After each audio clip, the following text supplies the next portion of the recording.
Hello, everyone. This is the 177th episode of the Soccer Nostalgia Talk Podcast. As always, this is Sean from Los Angeles and the Soccer Nostalgia blog. For this episode, I interview Mr. Davey Naylor and Scottish author Mr. Andy Mitchell as we discuss the very first international match in history on November 30th, 1872, between England and Scotland. Mr. Naylor is the administrator of EnglandStats.com, and Mr. Mitchell is the author of books such as Arthur Kinnaird, First Lord of Football, 1824, and the World's First Football Club, Kamawa the Heather, the story of the Dunblane Football Club, 1879-1914, and First Elevens, the birth of international football, and the men who made it happen. Mr. Naylor has been on a podcast on frequent occasions. Mr. Mitchell was on a podcast last about 5 years ago when we discussed the life of Arthur Kinnaird. Welcome to both of you. Thank you very much. Nice to see you again. Let's go back in time. Can you describe the status of football in each respective nation as we come to the 1870s? Okay, well, I'll start with Scotland. Football was very widely played across Scotland, especially in the central belt between Glasgow and Edinburgh and in the cities. But it wasn't football as we know it today. It wasn't association football. There was a strong movement towards rugby football in the more prestigious schools and their old boy networks. But there's evidence for quite a lot of kind of hybrid football being played in public parks by young men with time on their hands. But it's very poorly recorded. And it was only when Queen's Park Football Club was founded in Glasgow in 1867 that association football was first adopted. And they were the pioneers of introducing association football to Scotland. It took a few years for it to get going, but by the early 1870s, there were other clubs in Glasgow and the surrounding area playing association rules or something close to it. And that was what really kick-started association football or soccer in Scotland. You could say a very similar story in England.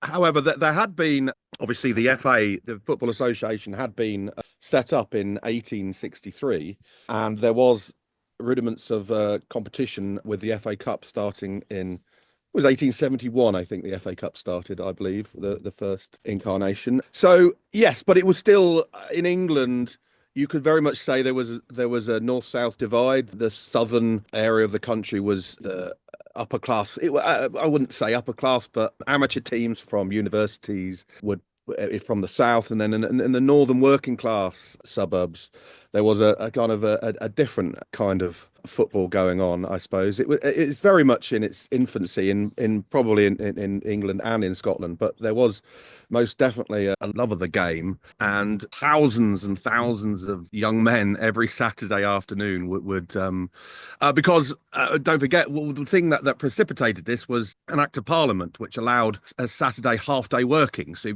before that, in the United Kingdom, men would have to work on Saturdays. So you'd work 6 days a week. And of course, on Sunday was the Lord's Day. So you wouldn't be able to do anything on that. And then there was an act of parliament in the early 1860s, I believe. Or was it? I think it might have been late 1850s. Sorry, I don't have that information, which meant that people had nothing to do on Saturday afternoon. So within a decade, all these different clubs sprang up during this time. And one of the most popular was association football, along with its cousins. Don't forget, at this time, rugby union was kind of like a similar sport. They kind of like hadn't separated yet fully. So yeah, there was a lot of sport going on Saturday afternoons in England and Scotland. So, with that in mind, can you paint a picture of each respective society and football's role in the culture at that time? Yeah, in Scotland, it's quite stratified because of this adoption of rugby by the leading schools, in that rugby was very much seen as the upper middle class code of football of choice. So that there was a kind of gap in the market for the lower middle classes, the aspiring classes, who wanted to play football, but couldn't afford private grounds, couldn't afford to have fixed goalposts with crossbars, which were necessary for rugby. So they needed a simpler game. And when association football came along, that filled a gap. And it meant that here was a very simple game which could be played effectively on any public park with jackets for goalposts and would attract people. And by having a set of rules, a common agreed set of rules, it also meant that you didn't just have to play amongst your mates, you could actually play other teams because you'd have a common understanding of how the game was played. So essentially in Scotland, association football became popular with the sort of white collar workers, and that's how it took off from there. Yeah, and England again. I'm going to be repeating a lot of what Andy says. I think the two countries are not that dissimilar in deep down. I mean, we're still rooted in a Victorian era here, so association football, it's still kind of like had that ideals, that those order discipline sort of ideas of Victorian ideals. I guess for those public schools, it was still a kind of like a pastime, but I guess it kind of like spread to the working class communities by the late 19th century. And don't forget, the FA Cup in England really helped popularise it as a national sport, fostering unity, social classes, I suppose you could say. And as you mentioned, the FA Cup, what was the trajectory from club football and its flagship competition, the FA Cup, and the logical leap into international football? Though maybe at the time it may not have been as self-evident, this particular leap. Yeah, I think I was just about to say that. I don't think it was necessarily a logical leap by the powers that be at this time. The Football Association have obviously had come into being, and the FA Cup had been running for a couple of years. And I think it demonstrated the feasibility of competitive matches actually really worked. I mean, we'd have the league in England would be another decade off. But yeah, I don't necessarily think in the early days that the logical step to, I don't know if Andy agrees with me on that or had another take on this, but I don't think there was that logical step. But I mean, I guess eventually there were great players in both England and in Scotland, and it seemed to be, I guess nobody really thought of it for a couple of years, but then once the idea took hold, is what I'm trying to say, it snowballed basically. Yeah, but it's perhaps a bit more nuanced than that. There was a whole lot going on, and there was a series of unofficial England-Scotland games taking place in London from 1870 to 72. There were 5 of those games, but they were all between players on both teams based in London, England and Scotland. The Scots generally had a tenuous Scottish connection. Very few were born in Scotland, but most of them came from Scots families. So there was a kind of a slow burn build up to international football. The recognition that there was a rivalry between the two nations, at least. That had the unfortunate catalyst effect of sparking a bit of outrage amongst the rugby community, who said these are not true internationals. So that led to the first rugby international the first one was in Edinburgh in 1871. There was another one in London in the early 1872. Very well attended, several thousand in attendance at Kennington Oval, getting a lot of positive attention. So that showed that there was an appetite for international football, albeit of a different coat. At the same time, you had the first FA Cup competition, 1871-72, which Queen's Park in Glasgow entered. Now, because of the distances involved, 400 miles from Glasgow to London, they were effectively given a bye all the way through to the semi-final. And in March 72, they came down to London, played that semi-final against Wanderers, who were the top club in England at the time. And to general surprise, it was a draw, 0-0 draw. Queen's Park couldn't afford to hang around for a replay, so they withdrew from the competition. Wanderers went through to the final, where they beat Royal Engineers in the very first final. But because that FA Cup semi-final established the principle that it was feasible for amateur players to take a couple of days off work and travel 400 miles. That showed that this international competition was possible. On top of which, two of the Queen's Park players in that semi-final, Robert Gardner and David Wotherspoon, hung around in London for a week. They actually played the next Saturday for Wanderers. So they must have spent a lot of time that week socializing and discussing with Wanderers, and Charles Alcock in particular, what to do. And that's shown by the fact that a couple of weeks later, David Wotherspoon, one of these two players, wrote a letter to the Scotsman newspaper saying, we've now agreed there's going to be an international match in Glasgow in November.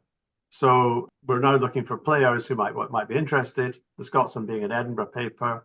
So it was very clear that the idea of an international had been tentatively agreed immediately after the FA Cup semi-final in the spring of 1872. And they spent the rest of the summer and the autumn agreeing the details of where and when, and then trying to find out who could actually play in this game. So there's quite a strong link between the start of the FA Cup and the first international. These 5 matches you mentioned in the 2 years preceding, it's fair to say that the rules might have been somewhat ill-defined. And as you said, they were not really representatives because it was mainly London Scots representing Scotland. As far as the match itself, do we know who actually proposed this very first match from which side? No, we don't, because there's no minutes to say who actually proposed it. And it's quite interesting that Charles Alcock, in all his memoirs, takes personal credit for proposing and inventing the FA Cup. But never does he say, I was the man who suggested international football. And if you go back to those 5 unofficial internationals, you think, who started that idea? And again, you can go into a rabbit hole with the organization of the FA in the late 1860s, when they started to play inter-county matches with Surrey and Middlesex and so on. But if you look at the makeup of the FA committee in 1869, there's about 12 people, and 5 of them had Scottish heritage. So it stands to reason that around the committee table, they were going to say, well, let's have a Scotland-England game. There's a bunch of Scots here in London. We could play against you English. Now, of course, none of this is written down. This is just conjecture. But it seems to be that because of the makeup of people like Arthur Kinnaird and James Kirkpatrick, the Scots on the FA committee, that this international rivalry first took off. One thing I will say about Charles Alcock, that he did issue challenges through newspapers to get these games going. Whether he did that, I think probably his name was on the bottom of these notices simply because he was the FA secretary, to be honest. So it is telling, as Andy says, that he doesn't actually take credit for it. So a guy such as he would definitely take credit for it if he did it. So yeah, the answer to the question is we don't know. But I think I agree with Andy. I think it's a combination of the two countries, those players from Queen's Park as well. But don't forget, obviously, the first international it's effectively England versus Queen's Park, anyway, because the Scottish FA had been created. It's just around the corner, but just after the first international match. So yeah, and it's interesting that actually the second match, which is at Kennington Oval, again, it's at the return match, as it were, in 1873, it is mostly Scottish players who play in London.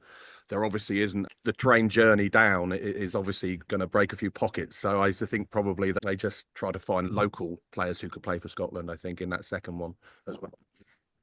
Reading a number of books on this subject, it seems like the narrative, at least in the newspapers, was that the English were there to teach football to the Scots. In some accounts, it seems like the Scots wanted to use these matches between England and Scotland to spread the game further north. Also, some dates that I came across: on October 3rd, 1872, in an FA meeting, 6 members agreed to this match. And it was quoted that in order to further the interests of association in Scotland, it was decided the current season that a team should be sent to Glasgow. to represent Scotland. And on October 24th, in another meeting, the FA wrote to all the clubs requesting their assistance in paying the railway expenses of England's 11 representatives. England had requested the match on Monday, November 24th, but the Scots urgently requested for a Saturday, as many of those who would play or who might witness the encounter would be engaged upon their businesses. And the English agreed, but felt that, quote, this concession did not work to their advantage. It's interesting to get the FA's perspective on this, because their minutes have survived. From the Scottish perspective, the match was being organised by Queen's Park. Now, their minutes from those early years have not survived, so we don't know what they were agreeing. I would agree with the general premise that the Scots were fairly apprehensive about welcoming an England side to Glasgow, because they knew that football was far more widely played in London and indeed around the country, whereas it was very much in its fledgling days in Scotland. So there would have been a degree of apprehension about the match. Having said that, the idea that the date couldn't be a Monday, it had to be a Saturday, is quite telling, because it is actually true that the Scots guys had to go to work.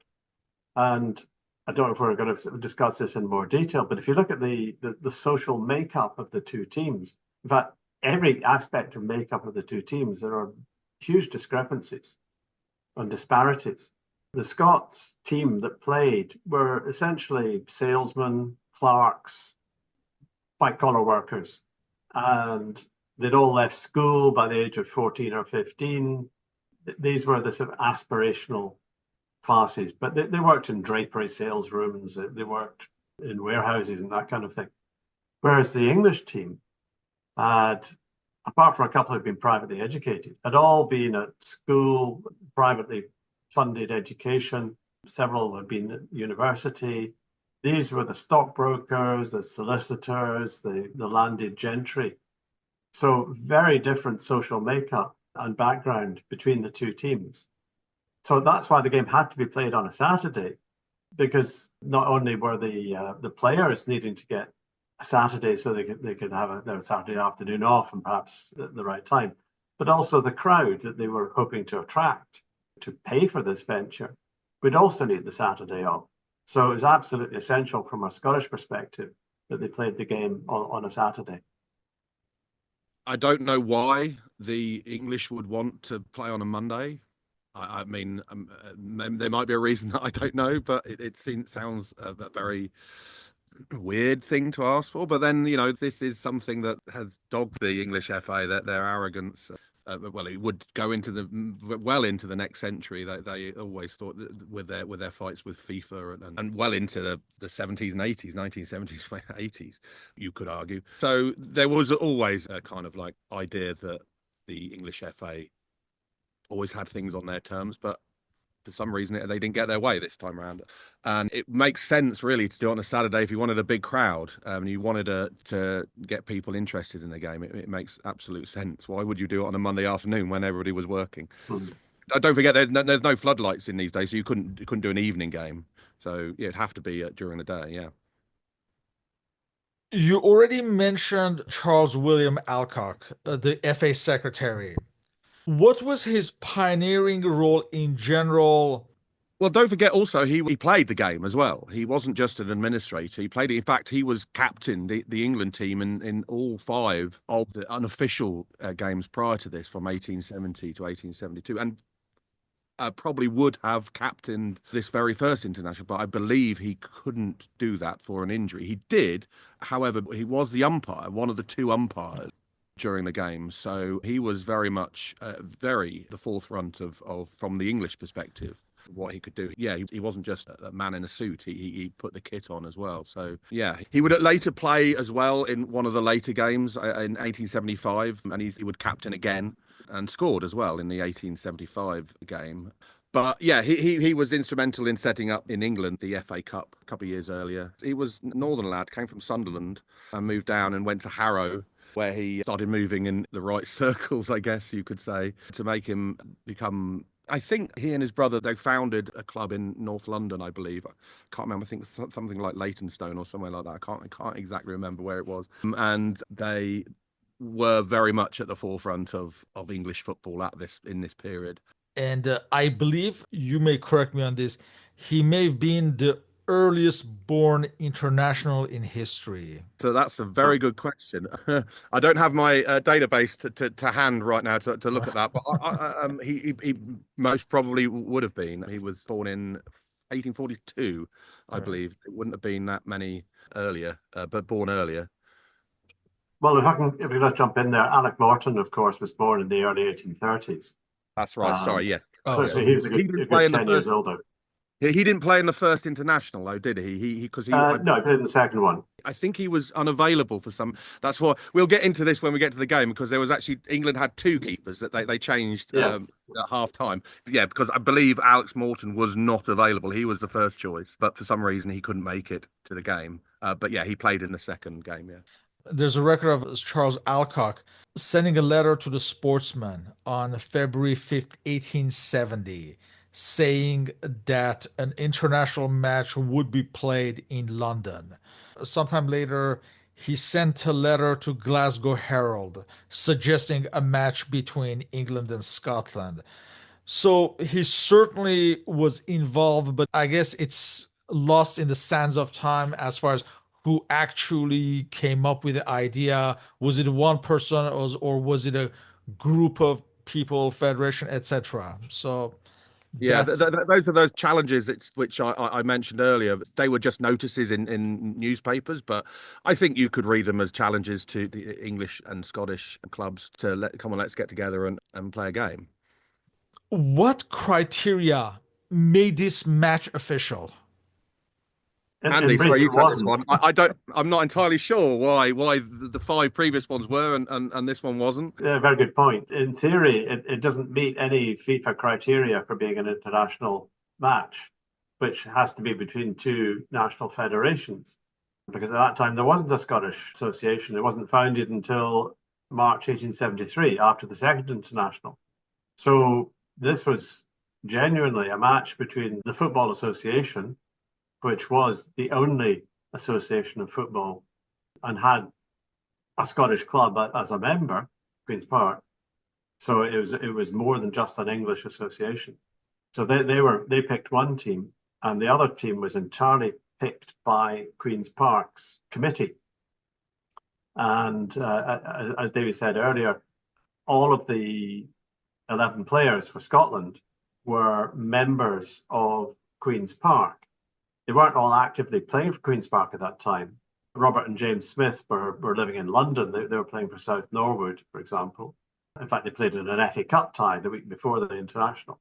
And one other player, William Kerr, was playing for another Glasgow team, Granville, but he retained his membership of Queen's Park. So they were all members of Queen's Park.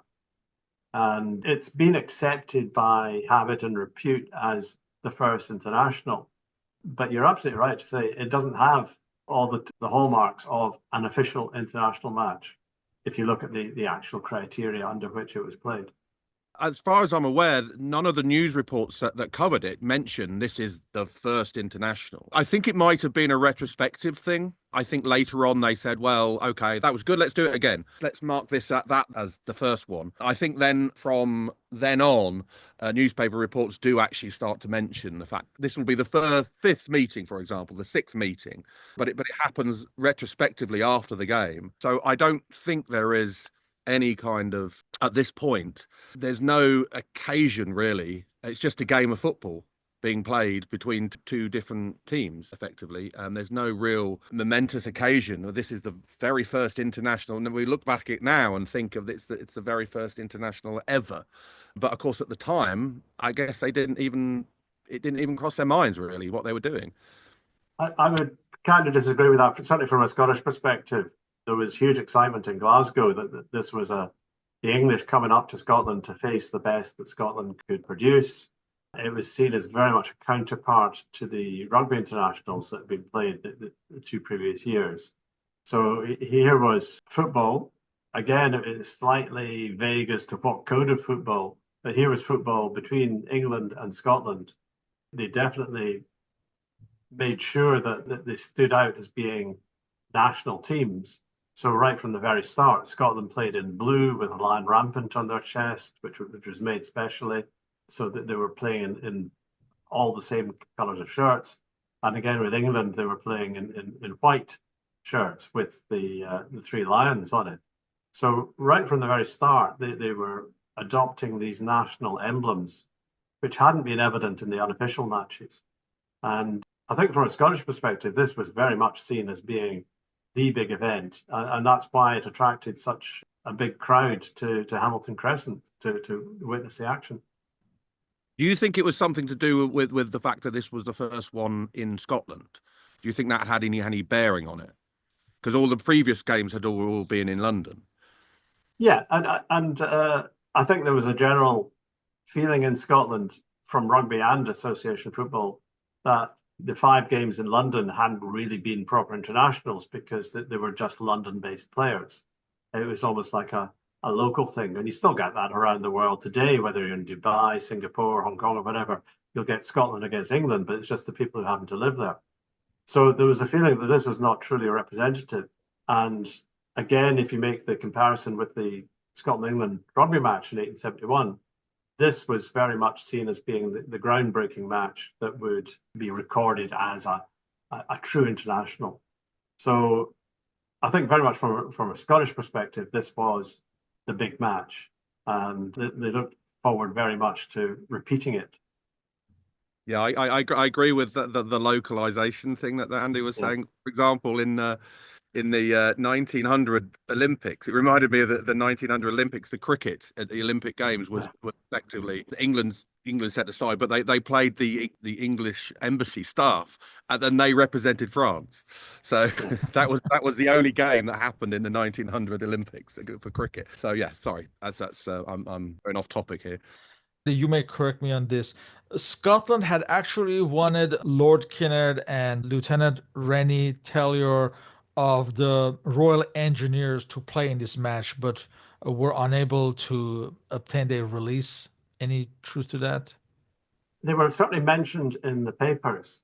I mean, to show how seriously Scotland were taking this, in the months before the match, there was an appeal in the press for players to come forward. Queen's Park hosted a couple of trial matches in Glasgow through the month of November, both of which were actually played in appalling weather, so they didn't really reveal very much. And in the initial outline of players who might play in this match, the names of Kinnaird and Rennie Taylor and one or two other non-Queen's Park players were mentioned. But then come to the week of the match, there was a vague comment saying they're not available. But I'm not sure if that is true, or whether Queen's Park Committee actually decided, look, hey, we're organising this game. We know each other's style. Let's just pick our own guys rather than get a completely unknown quantity coming up from London, regardless of reputation. And let's just play our own guys and go with what we know. Kinnaird certainly wasn't injured. He played on the day of the match in a match in London. So I'm sure he could have found the time to travel. He was a free-spirited guy who was known to go anywhere to play a game of football. So I take the unavailability aspect with a pinch of salt. And I think it was really just Queen's Park thinking that we're paying for this thing. Let's pick our own guys. And as you mentioned, as far as Scotland, it was the players were selected from Queen's Park. Do you know how the English players were selected for this match? I believe it was Alcock again. I think Alcock, unable to play himself. I'm not entirely sure whether the English Select Committee was organised at this point, but there would be. I don't think Alcock did it on his own. He would have the loudest voice, certainly. There are 9 different clubs, I believe, represented, although in those early days, it's very difficult because players played for different clubs. They sometimes played for their university club. They also played for different clubs as guests. You know, it was not quite as it is nowadays. So, but I'm convinced that Alcock had the loudest voice in selecting those players, yeah.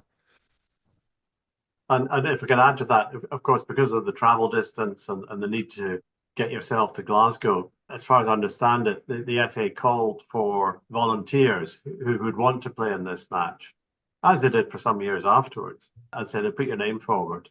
So it was a question of not just who was the best players, but also who was available and willing to travel to Glasgow to play. So although it was a strong England 11, it wasn't necessarily the best players, but it was the best of those who were available.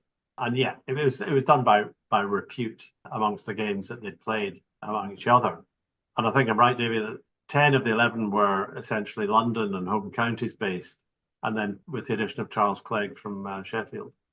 Greenhall was Notts County. Nottingham, yeah. Yeah, he was from Nottingham. But you're right, they're all most of them are universities. So Oxford University, you got Cambridge University, you got Clegg from Sheffield Wednesday, but Harrow, Hearts Rangers is another club. Yeah, so they are predominantly Southern England based. Yeah.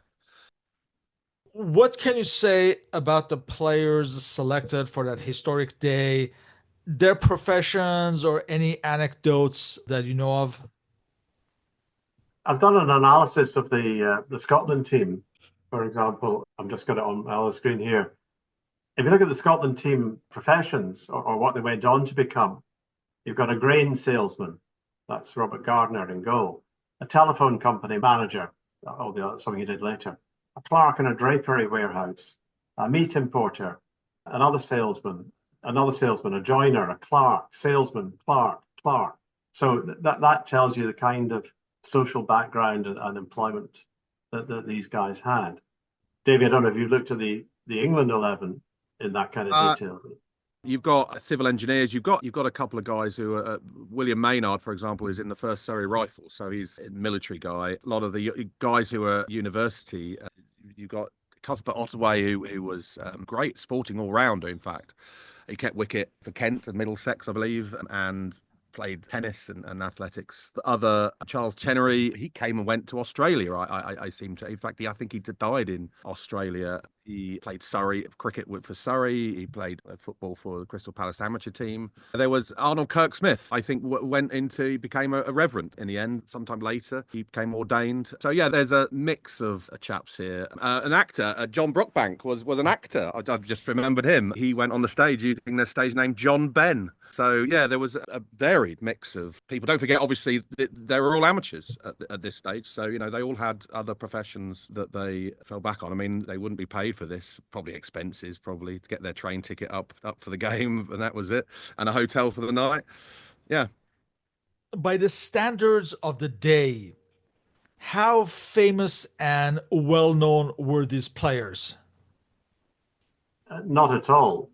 Yeah. I would say. I mean, their names were mentioned in the reports and in the sporting columns, but I would say absolutely in Scotland that they were not well known outside of the football world. Even in the English team, as David says, some of them were known because of their other achievements in cricket and so on. But at the time, they were not well known at all. These were just young men about to embark on their careers. So there was no element of superstardom or recognition for any of them, I would think. Yeah, by contemporary standards, yeah, maybe within in their team or their local communities, maybe they might have been a name. Certainly, some of them, the university men, would be known to their university friends, but no, by contemporary standards, absolutely not, nothing. In terms of style, was there any difference between the teams? Slightly, although it's very difficult. I've kind of tried to work out the formations that they played. I'm pretty sure that England's starting formation was 1-2-7, if you can imagine that. So you've got a full back, 2 halves back, and 7 forwards. So the style of play, I mean, it's very, very different to anything that you would see nowadays. I think England favoured more dribbling skills, which was typical in public school. And I think the Scottish side were more into teamwork, passing the ball, things like that. Andy, correct me if I'm wrong on that, but that I think would probably be the only really difference, to be honest. Yeah, again, if you look at the background to the players and what they had done, the England team came from, was it 9 different clubs? The Scotland team all came from one club. So the Scots knew each other's play. They had practiced and played together on a regular basis, whereas the England team were not quite strangers, but they didn't really have a background to playing and training together. You also have to look at the stature of the players. The England team were taller, heavier than the Scots.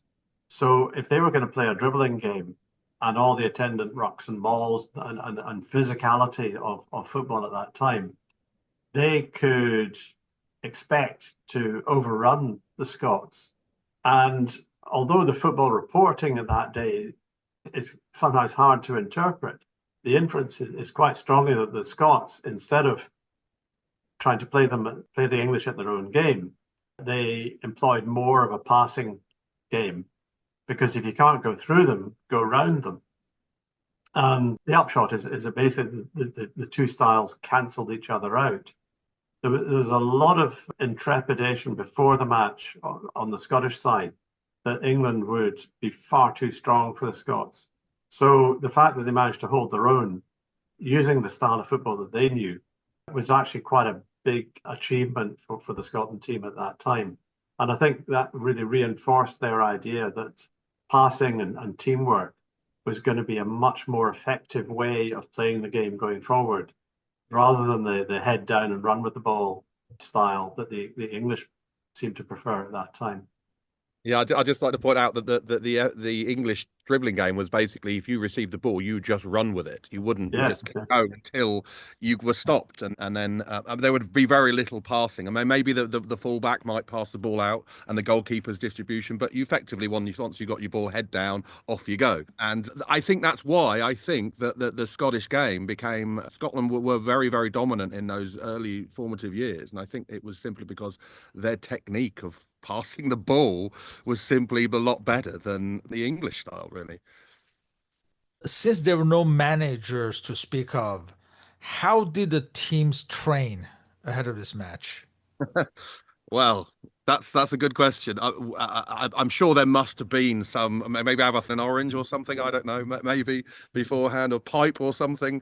I'm not entirely sure there was any kind of idea that any kind of regime of any fitness sort of thing. I think the Victorians knew that you couldn't play football on a full meal or something like that. But I think this is very rudimentary science when it comes to exercising before a game or warming up or anything like that. But I'm sure that these were young men. They were fit young men.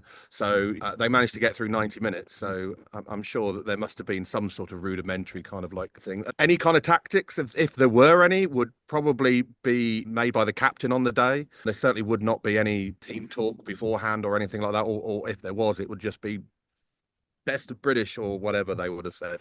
But anyway, yeah. Yeah, I tend to agree with that. I mean, obviously the Scots had the advantage of knowing each other. They'd played together a lot of the time. But in terms of specific training for this match, no evidence of that at all, beyond the couple of trial matches that the Scots organised earlier in the month.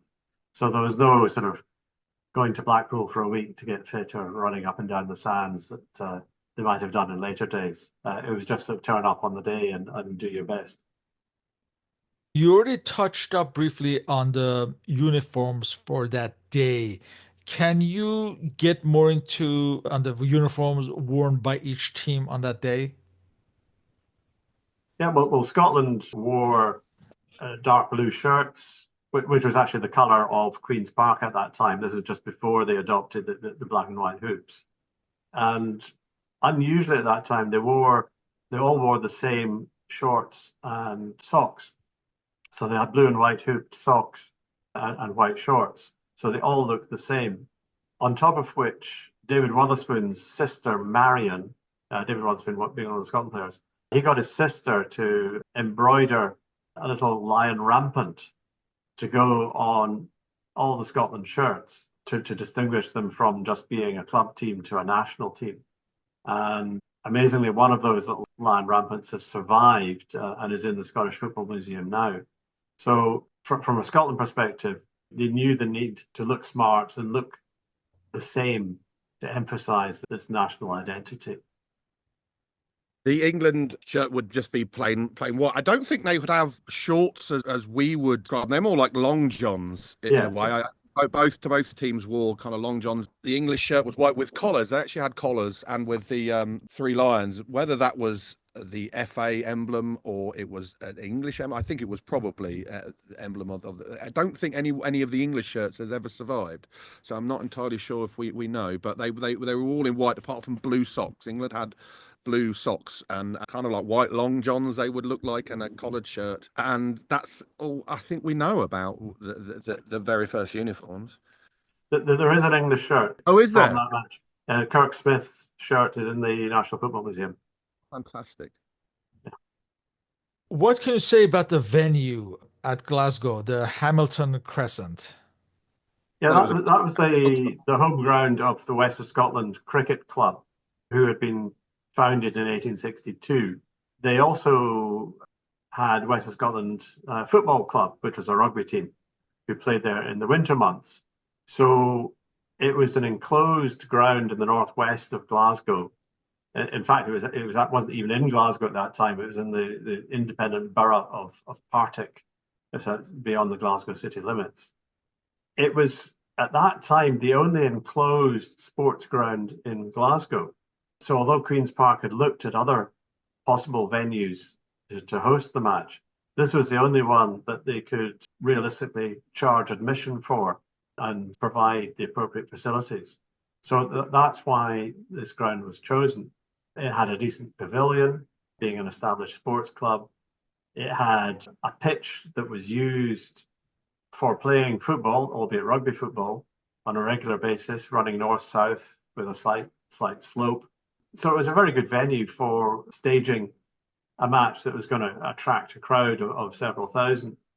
And Queen's Park had to agree a guarantee of £20 to the West of Scotland Club as a hire.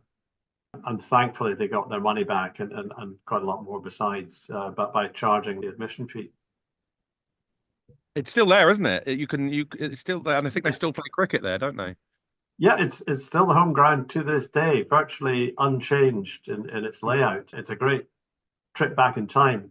And it's remarkable that that ground has survived, as has the ground from the first Rugby International in Edinburgh from 1871. So these historic venues are still there, and it takes very little imagination to go there and think about what it would have been like on that day.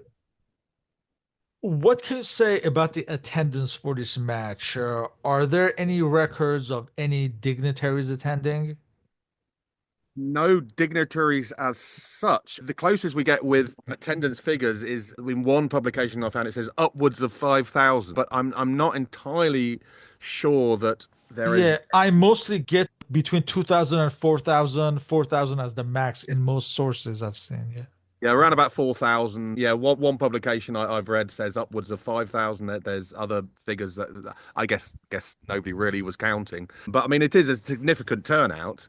But I don't think there's any records of any notable dignitaries, to be honest, other than those associated with the game itself. Yeah, I would agree with that. I don't see any reports of landed gentry or royalty or anyone famous attending the match, or even the civic dignitaries or whatever. Attendance figure can be fairly accurately worked out from the gate receipts. So the shilling admission meant you could work out that there was like just over 2,200 people paid for admission. Newspaper reports do, as you say, vary from 2,500 upwards. But if there's 2,200 paying to get in, and you would imagine there would be a few hundred who didn't need to pay or jumped in or whatever. My feeling is 2,500 to 3,000 is likely to be more accurate, but we'll never know for sure how many were there. But it was certainly enough money for Queen's Park to be able to be delighted at the outcome and think about doing it again. Let's discuss this match on November 30th, 1872 at Glasgow at Hamilton Crescent. This match was refereed by the Scotsman William Kay. Yeah, you'd also have in these early games you'd have umpires as well. Believe you'd have one in each half. So you'd have William Kay was the referee, and then you'd have Charles Alcock, as I mentioned earlier. He was the umpire for England, and H.N. Smith was the Scottish umpire in this game.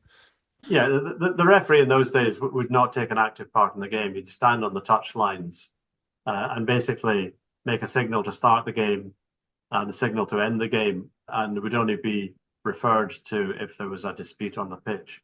So I think William Kay had a very small role in the game. It was just there as a kind of arbiter in case of something happening. For this match, for Scotland, we have, as you mentioned, they're all from Queen's Park Football Club.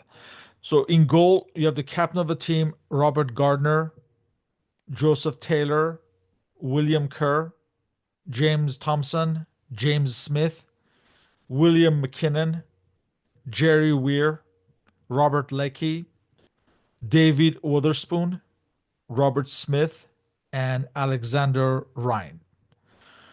For England, we have in goal Robert Barker of Hertfordshire Rangers, Ernst Greenhalgh of Notts County, Reginald Welch of the Wanderers, Frederick Madison of Oxford University, William Maynard of the First Surrey Rifles Football Club, John Brockbank of Cambridge University, John Clegg of Sheffield Wednesday, Arnold Kirksmith of Oxford University, Cuthbert Ottaway, captain of the team from Oxford University, Charles Chenery of Crystal Palace, and Charles Morris from Barnes Football Club. I think you mentioned earlier, Davey, Robert Barker and John Maynard switched positions at halftime. Yeah. Also, I believe that the Scottish goalkeepers Yeah. well at the halftime they were there.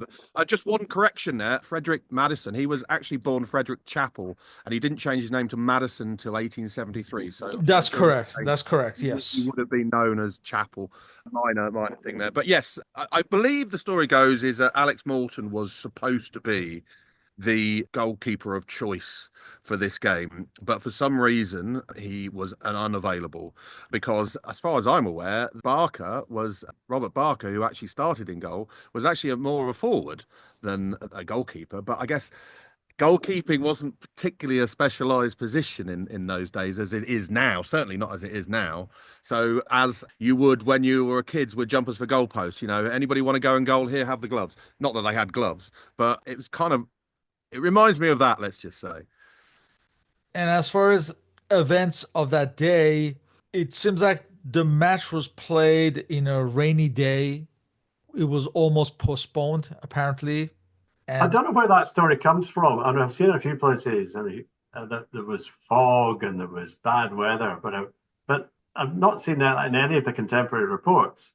Certainly no mention of any likelihood of postponement. It was just a cold winter's day, and no bad weather that I'm aware of either. And this is the trouble with history, and that sometimes myths like this get repeated without really checking whether they're true or not. But no, there's no bad weather at all that I've seen any mention of. Yeah, I got this in a couple of books. So, like you said, maybe it was misreported, and over the decades, story just stuck in some of the books. But who knows? Yeah. Yeah. So the match ended as a scoreless tie. At one point, Leckie appeared to have scored, but the ball was over the tape because they didn't. Obviously, we have to mention that there was no nets, so they're just no post. crossbar. Right, right. Tape across the top. You wouldn't have a bar as such. It would just be a tape. Yeah. Yeah. Per reports, the individual skill appeared to be on the English side, but the Scottish passing was better. We have to also point out that England's William Maynard, at 19, he became the first ever teenage international in history. There are numerous reports of this game. The best one, I think, is Bell's Life, which gives us a lot of information about the game. It certainly is the most complete sort of record of the game. But yeah, the game kicked off late for some reason, about 2:15. England, or the Strangers, I believe, one Scottish newspaper put it. Strangers kicked off. England kicked off, and I believe Scotland won the toss and selected the north goal, thereby gaining the advantage of a slight it's quite, I found that. But other than that, I can't really find that much interesting things about the game itself. In those early internationals as well, they were supposed to, what they'd also used to do, they used to change ends every time a goal was scored. But if there was no goal scored, like there was in this game, they just changed at half time, which eventually just became half time as we do now. So it's very interesting to see how those early games actually worked with the two umpires and the referee and the goal post with no crossbar. I find it very fascinating. Yeah, you're right. The match reports, no matter how detailed, do cover lots of surges forward and the ball being repelled and going up and down the pitch, whatever. But they don't really tell you an awful lot about the style or the flow of the game. And yeah, Scotland came close to scoring, but the ball went over the tape, so it missed. And I think everybody was happy with a 0-0 draw at the end. Perhaps the most telling indications of how the game was come in the wonderful drawings that were published in the Graphic newspaper a couple of weeks later, because they'd sent along a young artist to record the match. So there's a series of illustrations which were published showing incidents within the game from the players supposedly warming up before the game, wearing heavy coats and smoking a pipe in one case and getting ready, to things that happened during the game. So the kick of the match was William McKinnon doing an overhead kick, supposedly the world's first overhead kick. You've got one picture of a Scotland player heading the ball, which in itself is quite instructive, because at that point, heading the ball was used in Scotland and in Sheffield, but was unheard of in London. So this was a big surprise to the London players, although probably Charles Clegg would have seen it before. It was clearly quite a physical game, because you can see the players barging their opponents off the ball and making the most of their strength where they could. So you get an indication from these pictures of what it was like, but there's no sort of analysis of the play and what worked in any of the newspapers afterwards. I think it was more just a picture of the scene and the spectators and the atmosphere of the game in itself. So then, upon what you're saying, the newspapers would not have covered it as analytically, and it certainly would not have been seen as this historic event that it was in reality. No. However, it is instructive that the newspapers sent their own reporters, or certainly the Glasgow papers did. Because quite often in those days, the match reports were written by a member of the team who would send it into the paper afterwards. That's where Charles Alcock did a lot of his work, was writing for newspapers when he was playing matches. But here you can tell from the Scottish newspapers, because the reports are so varied and different in content and in length, that there were clearly individual reporters from the Glasgow Herald, from the North British Daily Mail and other papers who were sent there to report on the day. And that shows as well how much of an event it was regarded by the Scottish media, that they were prepared to send a reporter along on a Saturday afternoon to record this great event. Davey, what about from the English side? As far as the newspapers, I mean, was it seen as a significant event, or again, did it somewhat fly under the radar? I guess to a certain extent, maybe it did fly under the radar, but I mean, there were, as Andy had said, that there are numerous English newspapers. Manchester Guardian comments on it. You've got, as I mentioned, Bell's Life, which its full title was Bell's Life in London, and Sporting Chronicle, which gives a really good long piece about the match, and the London Evening Standard carried a report, and there are other publications which use the Associated Press or Press Association reports. They just copy that, so they didn't necessarily send someone to the game. But there is a decent amount of press for this match, but it's telling where these things are. I mean, if you look at the actual bit of paper, the way that newspapers were printed in those days, it's a tiny little section here, a tiny little section there. In the Scotsman, it's on page 6, the report of the match. The London Evening Standard, it's on page 4. Glasgow Herald, it's on page 13. So it's not the earth-shattering front page sort of news. you wouldn't expect that, but and it's tucked away, not necessarily in a sporting section, because a lot of papers didn't have necessarily a sporting section. That would come kind of later. You would kind of like just be in with the news of the weekend. So yeah, I don't think flying under the radar is probably quite right, but I think those people who are interested in association football would be interested. But it's certainly to modern standards, absolutely, no one would have modern day. You wouldn't have heard much about it. No. There's no official photos, even though you said there's some artistic graphics of this match. But surprisingly, there are no official photos of this match, of the teams. To be honest, I don't find that surprising at all. I mean, sporting photography would be at this stage would be very difficult to do. Maybe you'd get a photograph of the teams before the game standing still, Yeah. but I don't think the technology was there to encapsulate a sporting event. I just don't think they would have Right, been. right. But the team photos, you imagine, Yeah. would have been. Now, I came across this. I'm not sure if it's true or not, but apparently a photographer was hired to take pictures, but he left because the players did not guarantee that they would buy the photos of the team. And the following year, there was a composite team photo was not printed because many of the England players were making funny faces during the picture taking. So I came across this. I don't know if this is accurate or not. It's very hard to know whether this is accurate. Certainly, there was no team photos. I think Queen's Park probably would have liked to get a team photo before the match. So it kind of rings true that a photographer was commissioned. Whether the players would have refused to commit to buying copies, I don't know. It's not a story that's mentioned in any of the press at the time, but it seems plausible. As for the following year, 1873, yeah, there's definitely a team photo of the Scotland team in London in 1873, but not one of the England team.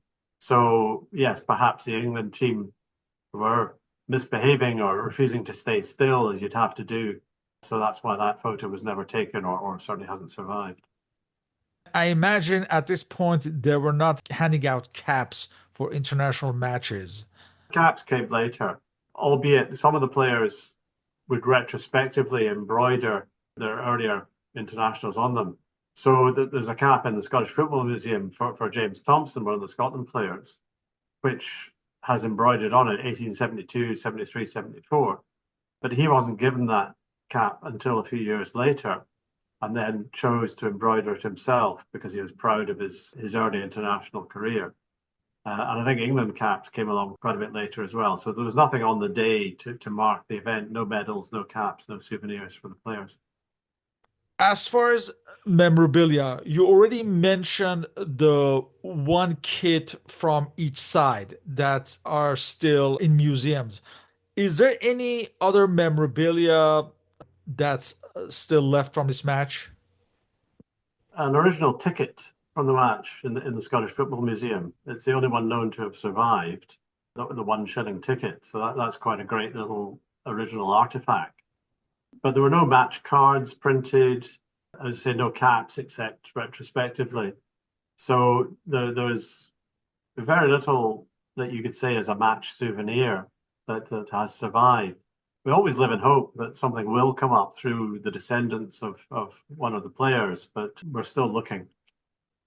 Yeah, I was going to say just that ticket. Just all it says is international football match. I love the fact that foot and ball is hyphenated. Yes. And then underneath association rules, because of course there were many codes in those days. Was it decided there and then or prior that this match would be an annual event? Well, initially it wasn't going to be even annual. It was going to be two in the first season because they played a return just 4 months later in March 1873 in London. So it was after that that they played one home, one away. I think they decided that it would have to be an annual event. So that was more the timescale. So it started off as being a double header essentially, and then became the big annual event from then on. Yeah, I think that sounds right because then every spring. They started to do it in March or April. The international games would do this. It's rather unusual having the very first one in November. What was the immediate aftermath of this match in terms of interest and reception in general? I think it had a far bigger impact in Scotland than it did in England, because at that time association football was in its infancy in Scotland. Apart from Queen's Park, very few other teams were playing those rules. But there was very soon an explosion of interest from people who'd watched this match and thought that looks great. We could play our football this way, and they were caught up in the enthusiasm of it. So you had within 2 or 3 years, football in Glasgow in particular had absolutely exploded to the extent that the Scottish FA was founded, the Scottish Cup competition was established, and by the end of the decade, I think there were probably more clubs in Scotland than in the southern half of England.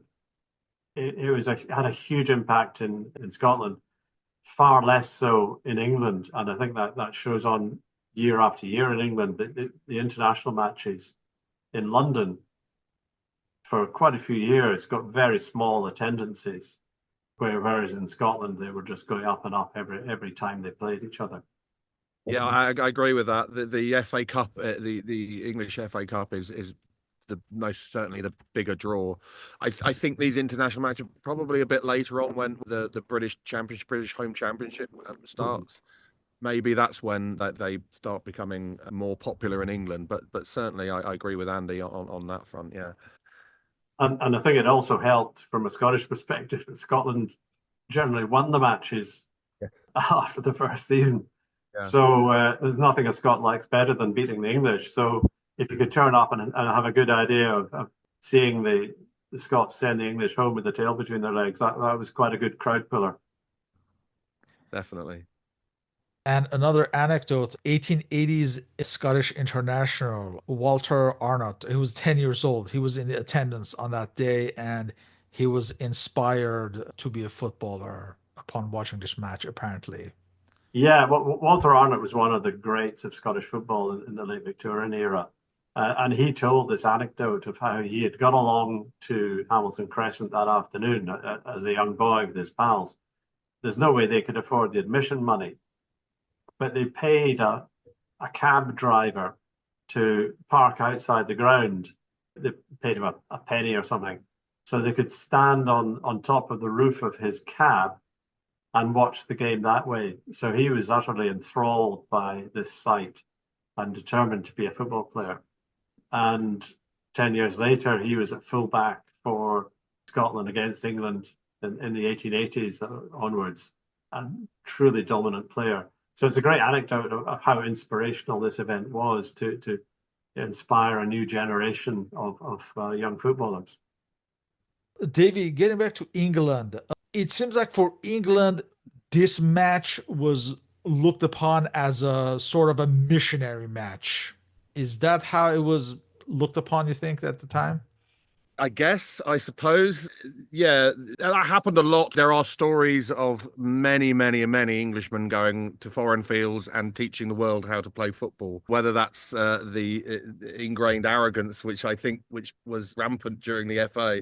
I mean, as I mentioned, there was the whole thing with FIFA. They didn't recognise FIFA for absolute ages. They were very fussy old men smoking pipes in committee rooms, effectively. But yes, I presume that's what they thought they were doing. It just goes to show that actually, in my opinion, I think the Scottish team was a better team and actually played better football, and they certainly did, not just in this match, but in the matches to come. So in a way, the actual football was a lot more advanced in Scotland, although not many people were going to see it. And obviously, the organisation was a little bit slow to get up and going. But yes, I think Old Cock thought that, spread the good word of the association football, to as many people as possible so that we can all play this great game.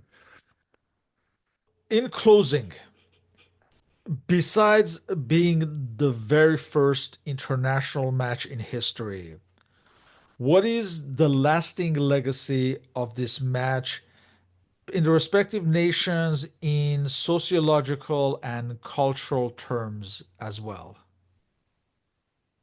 Well, I think in Scotland, there's a great deal of pride that we were there at the start of international football. We set the ball rolling, essentially.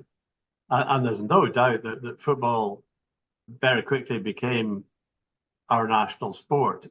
You have to remember it was born into an era when other sports such as cricket or shinty, rowing were already attracting huge crowds. So it had to essentially make its own space and barge these other sports out of the way. And it very quickly did that because it was the simple game that anybody could play without any great expense. I think it definitely transformed Scottish society, certainly transformed Scottish sport. And the spark that lit all that happening was very much that first international match, which brought football to a wider audience, to wider attention. Because previously, nobody had really been to watch Queen's Park or the other matches that were being played. But this was the big event that put football on the national stage. So it had a huge impact in Scotland, which continued to accelerate as the years went on. Yeah, less so in England. Club football was obviously the big draws in those games. The international, whilst later on it would become very well attended, but the club games were, I think, much everybody's forefront of their mind, really. And don't forget, these games are only once every year. So until Ireland and then Wales and then Ireland started playing international football, that you'd only have to forward to these games once a year. Not that to detract from them, but I think in England that there was, because of it had been established a lot. Club football had been established a longer than in Scotland. I think the international thing was just a little bit of gravy, to be honest. But that's not to say that it didn't foster any national pride or rivalry between England and Scotland. Of course, those cultural things, still persist today. So, it was the start of those things, which is great. I mean, it's the England-Scotland football rivalry is one of the best in the world. I love when England play Scotland. I think it's fantastic. I mean, the history there is just. I wish we have the British Championship again. Because that 100-year history that stopped in the early '80s because of various different reasons. I wish that could keep going. And every now and again England do play Scotland in friendlies, but it's not quite the same, I suppose. But yeah, it started. I mean, and then after the international matches, we had the first international competition, which was the British Home Championship, and then that led to the FIFA World Cup and other such things. So without that first match, you wouldn't have had any World Cups really. So yeah, it has a great legacy. Yeah. With that, I would like to thank both of you for your participation in this interview. All our respective contact information is listed on the blog and podcast uploads. So thank you once again and hope to continue these discussions on football history. Thank you. Thank you very much, Sean. Good to speak to you. Thank you.